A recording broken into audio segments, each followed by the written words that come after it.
دل کو ایک بار پھر طوفان کی زد میں کر گیا تھا۔ ایک میٹھی سی ہوک اٹھی تھی جو اس کے سینے سے ہوتی ریڑھ کی ہڈی تک سنسنی چھوڑ گئی تھی۔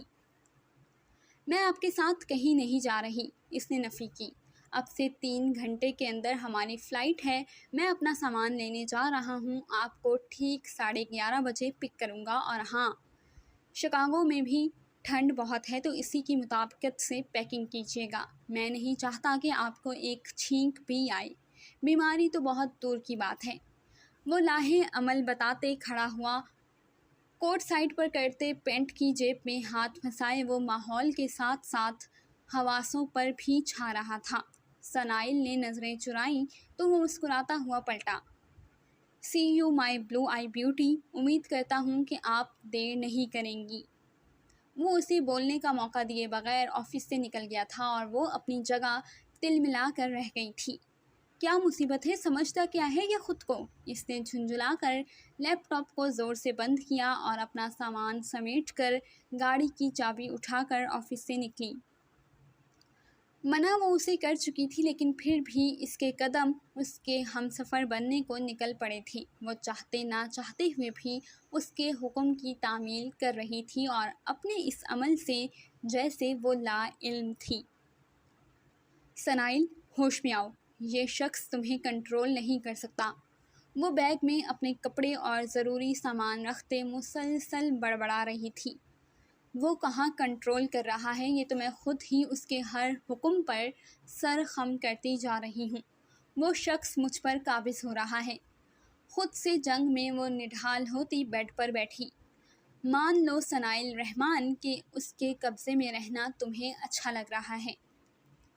اس کی تمہاری جانب اٹھتی نظر تمہیں آسمان پر محو پرواز کر دیتی ہے۔ ہم کلامی کرتے اس کے چہرے پر کئی خوبصورت رنگ بکھرے تھے۔ اس کا ساتھ اچھا لگتا ہے نا؟ اس کے سامنے رکھے 2 سیٹر پر بیٹھی فاحہ جو اسے کافی دیر سے دیکھ رہی تھی، اس کے چہرے کو دیکھتی مستفسر ہوئی۔ ہاں، کسی ٹرانس کی کیفیت میں سنائل نے جواب دیا، پھر ایک دم چونک کر سیدھی ہوئی۔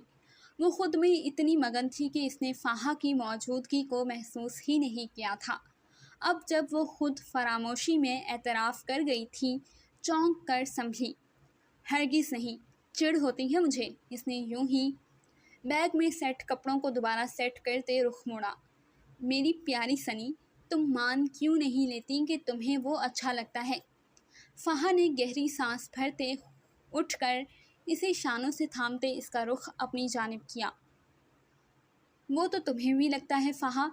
اس نے پلٹ کر اسے دیکھتے سوال کو سوال سے دبایا۔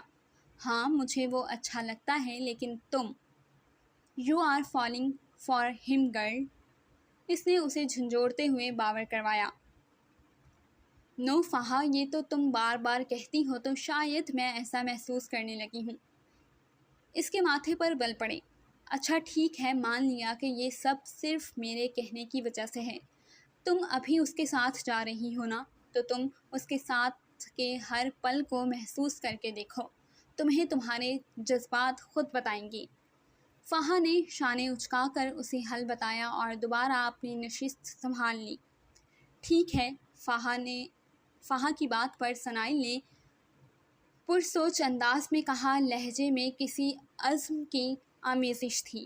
اور اگر تمہیں اس سے پیار ہوا تو؟ آئی برو اچکاتے فاحہ نے استفسار کیا۔ تو دنیا دیکھے گی کہ سنائل رحمان کو محبت ہوئی ہے، مسکرا کر کہتے اس نے فاحہ کو دیکھا جو منہ کھولے اسے دیکھ رہی تھی، اور اگلے ہی پل دونوں کھلکھلا کر ہنسی۔ سیاہ رینج روور ہوائی اڈے کے احاطے میں آ کر رکی۔ باوردی ڈرائیور نے اتر کر حیان کی جانب کا دروازہ کھولا۔ سنائل اشتیاق سے کھڑکی سے نظر آتے دور کھڑے جہازوں کو دیکھ رہی تھی جو کافی فاصلے پر موجود نظر آ رہے تھے۔ حیان نے اس کی جانب آتے دروازہ وا کرتے اپنا ہاتھ آگے بڑھایا۔ سنائل نے چونک کر دیکھا اور اگلے پل اس کا ہاتھ نظر انداز کیے اس نے اپنا دایاں پاؤں نیچے رکھتے خود کو زمین پر مضبوط قدموں کھڑا کیا۔ حیان نے مسکراتے ہوئے اپنا ہاتھ سر پر پھیرا۔ چلے مائی بلو آئی بیوٹی، اس کے مخاطب کرنے پر سنائل نے اپنی دائیں جانب موجود پرائیویٹ جیٹ کو دیکھا۔ باخدا میرا ذاتی ہے، کسی کا اغوا نہیں کیا۔ اس کی نظروں میں ستائش اور سوال کو بھانپتے وہ شرارت سے گویا ہوا۔ میں نے تو کچھ نہیں کہا، اس نے سر جھٹکتے کہا۔ آپ کی یہ سمندر سی گہری نیلی آنکھیں سب کہہ دیتی ہیں جو آپ شاید خود سے بھی نہیں کہنا چاہتی۔ بھاری لب و لہجے میں بولتے وہ ذرا سا اس کی جانب جھکا۔ سنائل نے رخ موڑ کر اس کی گہری دل موہ لینے والی آنکھوں میں دیکھا اور آنکھیں گھماتے قدم آگے بڑھائے۔ حیان اس کے انداز پر مسکراتے ہوئے آگے بڑھا۔ آفس کی طرح جیٹ بھی اندر سے بہت خوبصورتی سے مزین تھا۔ اندر داخل ہوتے ہی کوک پٹ کے دروازے کے دائیں جانب بڑا سا کھلا ایریا تھا جہاں آمنے سامنے 4 آرام دہ سیٹیں تھیں جن کے درمیان میز تھی۔ اس سے آگے کی جانب دیوار سی تھی جس کے وسط میں دروازہ موجود تھا۔ وہ آگے آتی سیٹوں میں سے کھڑکی کے ساتھ والی سیٹوں پر براجمان ہوئی اور اپنا ہینڈ بیگ میز کے سائڈ پر رکھا۔ حیان نے اس کے مقابل سیٹ سنبھالی تھی۔ سفر تھوڑا لمبا ہے، چاہیں تو آپ اندر آرام کر سکتی ہیں، اس نے سامنے بنے دروازے کی جانب اشارہ کرتے کہا اور کوٹ کے بٹن کھولتے خود کو آرام دہ کیا۔ نہیں شکریہ، سنائل نے محض سر نفی میں ہلاتے 2 لفظی جواب دیا۔ حیان نے ایک نظر اسے دیکھ کر بیگ سے لیپ ٹاپ نکالا اور خود کو مصروف ظاہر کرتے کافی کا مگ اٹھاتے چھوٹے چھوٹے سپ لینے لگا جو ابھی ابھی ہوسٹس ان دونوں کے لیے لے کر آئی تھی۔ وہ خود کو مکمل مصروف ظاہر کرتے اسے کمفرٹیبل ہونے کا موقع دے رہا تھا۔ سنائل نے کھڑکی سے باہر دیکھتے ہوئے ایک نظر اس پر ڈالی جو سیاہ ہوڈ شرٹ پر سیاہ ہی جینز پہنے دل دھڑکانے کی حد تک وجیح لگ رہا تھا۔ شفاف رنگت، چوڑی پیشانی، ستواں ناک، وہ بلا شبہ ہر لڑکی کا خواب تھا۔ اس نے ایک گہری آہ بھرتے سیٹ بیلٹ باندھ کر اپنی نظریں ایک بار پھر باہر کے منظر پر جمائیں۔ کچھ ہی لمحوں میں جہاز نے اپنا سفر شروع کر دیا تھا۔ یہ سنائل کا پہلا سفر تھا۔ ہوش سنبھالنے کے بعد اسے نہیں یاد کہ وہ کبھی پیرس سے باہر بھی نکلی ہو، اور یوں فرانس سے ہی باہر کا سفر کرنا اور ہوائی سفر تو اس کا پہلا ہی تجربہ تھا۔ جہاز نے جیسے ہی سفر شروع کیا، سنائل کی دھڑکنوں نے سپیڈ پکڑی تھی۔ اپنی سیٹ کے ہتھوں کو مضبوطی سے پکڑ کر اس نے اپنی آنکھیں سختی سے بند کیں، لیکن اگلے ہی لمحے اسے اپنے ہاتھ پر گرمی محسوس ہوئی۔ اس نے آنکھیں کھولتے اپنے ہاتھ کو دیکھا جو ایک مضبوط مردانہ ہاتھ کے نیچے دبا تھا۔ اس نے بے ساختہ نگاہیں اٹھا کر دائیں جانب دیکھا جہاں حیان جانے کب آ کر بیٹھا اسے ہی دیکھ رہا تھا۔ نظروں کے ٹکرانے پر دونوں ہی پلکیں جھپکنا بھولے تھے، ایک دوسرے کی آنکھوں میں ڈوبے وہ اپنے ارد گرد سے بیگانہ تھے۔ نسوانی آواز پر ان دونوں نے چونک کر سر اٹھایا۔ Sir lunch? ہوسٹس پروفیشنل لہجے میں ان سے کچھ پوچھ رہی تھی۔ سنائل نے کھڑکی سے باہر دیکھا جہاں بادلوں کے نیچے الگ ہی منظر دکھ رہا تھا۔ جہاز کب آسمان کی بلندیوں پر پہنچا تھا اسے احساس تک نہیں ہوا تھا۔ اس کی نظروں کے حصار میں اس کا خوف کہیں ختم ہو گیا تھا، کہیں کھو گیا تھا۔ اس نے پلٹ کر حیان کو دیکھا جو ہوسٹس سے کچھ کہہ رہا تھا۔ ہوسٹس اس کی ہدایت سنتے سر ہلاتے ہوئے منظر سے ہٹی تو حیان اس کی جانب متوجہ ہوا۔ مائی بلو آئی بیوٹی، اب بھی ڈر لگ رہا ہے؟ مسکراتے ہوئے اس نے ایک بار پھر اس کی آنکھوں میں جھانکا۔ سنائل نے محض سر نفی میں ہلایا تھا مسکرا کر۔ لاکھ کوششوں کے بعد بھی وہ اس کے زہر میں لمحوں میں جکڑ جاتی تھی۔ اپنے کھیل میں وہ خود مات کی جانب رفتہ رفتہ بڑھ رہی تھی اور اسے ذرا بھی افسوس نہیں تھا۔ گڈ، جب تک میں ساتھ ہوں ڈر کو بھی آپ کے نزدیک بھٹکنے نہیں دوں گا، گھمبیر لہجے میں کہتے اس نے اس کا ہاتھ تھامتے اپنے ہونے کا یقین دیا تھا، اور سنائل کے لیے یہ سب نیا تھا۔ اس نے تو اب تک خود ہی اپنی حفاظت کی تھی، اب کوئی اس کا محافظ بن رہا تھا۔ یہ احساس ہی نیا اور منفرد تھا۔ ہوسٹس نے لنچ سرو کیا تو ان دونوں نے ساتھ ساتھ ہلکی پھلکی باتوں کے درمیان لنچ کیا، اور اس کے بعد حیان دوبارہ اس کے سامنے کی سیٹ سنبھالتے اپنے کام میں مصروف ہو گیا تھا۔ اس پر نظریں جمائے فہا کی باتیں ذہن میں تازہ ہوئیں تو اس نے مسکرا کر سر نفی میں ہلایا۔ بیگ کی جانب رخ کرتے اس نے بھورے کور والی ایک موٹی کتاب نکالی جس پر ناول اور مصنفہ کا نام جلی حروف سے لکھا نظر آ رہا تھا۔ اس نے کتاب نکال کر بیگ دوبارہ اپنی جگہ رکھا اور سیٹ پر آرام دہ ہو کر بیٹھتی وہ اس کے سر ورک میں گم ہو گئی تھی۔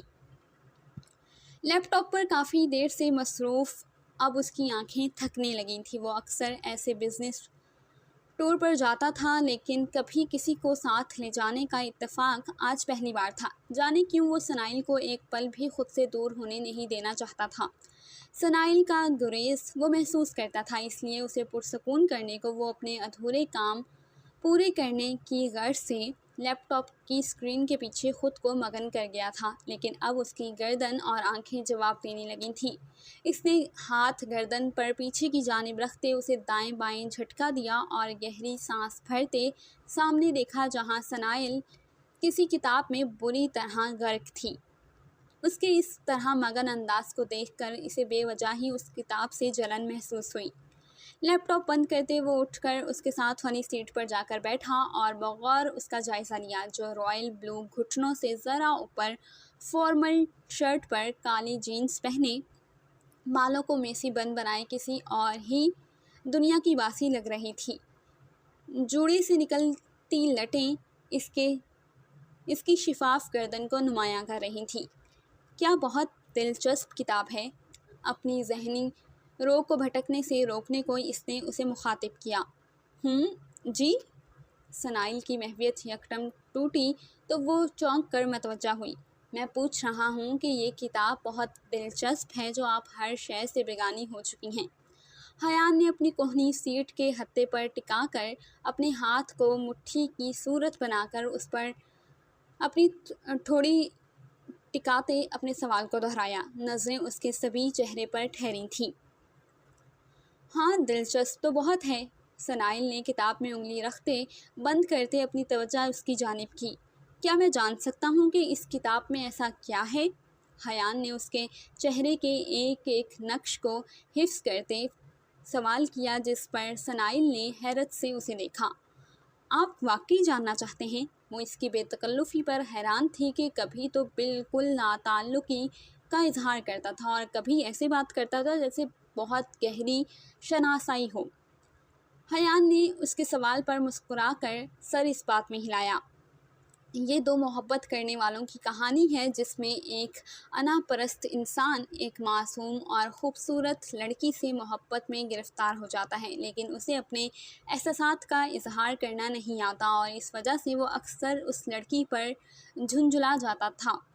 جب وہ لڑکی اس انا پرست انسان کو سمجھنے سے قاصر ہوئی تو وہ اسے چھوڑ کر جانے لگی، اور جب وہ جا رہی ہوتی ہے تب وہ اپنے احساسات کا اظہار کرتا ہے، اور پتہ ہے وہ اتنے رومانٹک انداز میں کنفیس کرتا ہے کہ وہ لڑکی ماضی کی ساری تلخیوں کو بھول جاتی ہے۔ اور ابھی اسی پارٹ پر ہوں جہاں وہ اظہار کرتے اپنی پہلی وہ اشتیاق بھرے انداز میں جوش سے کہتی کہانی سناتی یکدم دانتوں تلے زبان دباتے چپ ہوئی۔ گلابی عارض مزید گل رنگ ہوئے تھے۔ پہلی کیا؟ حیان بھی شوق سے سنتے اس کی خاموشی پر بھویں چڑھاتے مستفسر ہوا۔ کچھ نہیں، بس آگے نہیں پڑھا میں نے ابھی، سنائل نے بولتے ہوئے اپنے چہرہ کھڑکی کی جانب موڑا۔ حیان کے ماتھے پر حیرت بھری شکنیں ابھری۔ ابھی تو آپ پوری کہانی سنا رہی تھی اور کہانی آپ نے ادھوری چھوڑ دی ہے، اور ادھوری کہانیاں چھوڑا نہیں کرتے ورنہ وہ مورت بن جاتی ہیں۔ آپ ان کرداروں سے زندگی چھین رہی ہیں۔ وہ ادھورے قصے پر بدمزہ ہوتے اسے بولنے پر اکسا رہا تھا۔ تو بتائیں پہلی کیا؟ اس نے ایک بار پھر سوال کیا۔ سنائل فیصلہ نہیں کر پائی کہ وہ واقعی دلچسپی کے ہاتھوں مجبور ہو کر پوچھ رہا ہے یا اسے تنگ کرنے کے لیے اکسا رہا ہے۔ اس نے گہری سانس بھری۔ اپنی پہلی کس کو انجوائے کر رہے ہیں؟ اس نے آنکھیں میچتے لب کشائی کی۔ جس معاشرے میں وہ دونوں تعلق رکھتے تھے وہاں یہ سب عام سی بات تھی، لیکن باس سے اس طرح کی بات کا تذکرہ کرتے سنائل کو حیا محسوس ہوئی تھی، جبکہ حیان کے لب او کی صورت سکڑے۔ اوکے، جب کہانی آگے بڑھے تو مجھے ضرور بتائیے گا۔ اس کے چہرے کو دیکھتے حیان نے زیر لب مسکراتے ہوئے بات کو سمیٹا اور اٹھ کر اپنی سیٹ پر آیا۔ وہ جانتا تھا کہ اب سنائل کچھ وقت تو اس سے ہچکچاہٹ محسوس کرے گی، اس لیے وہ اٹھ کر ایک بار پھر اپنا لیپ ٹاپ گود میں لے کر بیٹھ گیا تھا۔ کچھ پل پہلے کی تھکاوٹ اب دور دور تک کہیں نہیں تھی، البتہ اب کام میں بھی توجہ نہیں رہی تھی۔ اس کی نگاہوں میں صرف سنائل کا حیا کے رنگوں سے سجا چہرہ گھوم رہا تھا، جو اس کے دل کو مزید دیوانہ کر رہا تھا۔ جانے کون سی طاقت تھی جو اسے سنائل سے باندھ رہی تھی، کوئی جال سا اسے اپنے چاروں جانب بنتا محسوس ہو رہا تھا، اور وہ اس جال میں خود کو بری طرح پھنستا محسوس کر رہا تھا، لیکن جو بھی تھا وہ اس جال سے آزادی چاہتا بھی نہیں تھا۔ اس نے نظر اٹھا کر اپنے سامنے بیٹھی مومی گڑیا کو دیکھا، جو اس چھوٹی سی کتاب کے پیچھے چھپنے کی کوشش کر رہی تھی۔ اس کی چھوٹی چھوٹی معصوم حرکتوں پر جان لیوا مسکراہٹ اس کے لبوں پر نمودار ہوئی، جو اگر وہ دیکھ لیتی تو شاید اس کتاب کا سارا چارم بھول جاتی۔ جاری ہے۔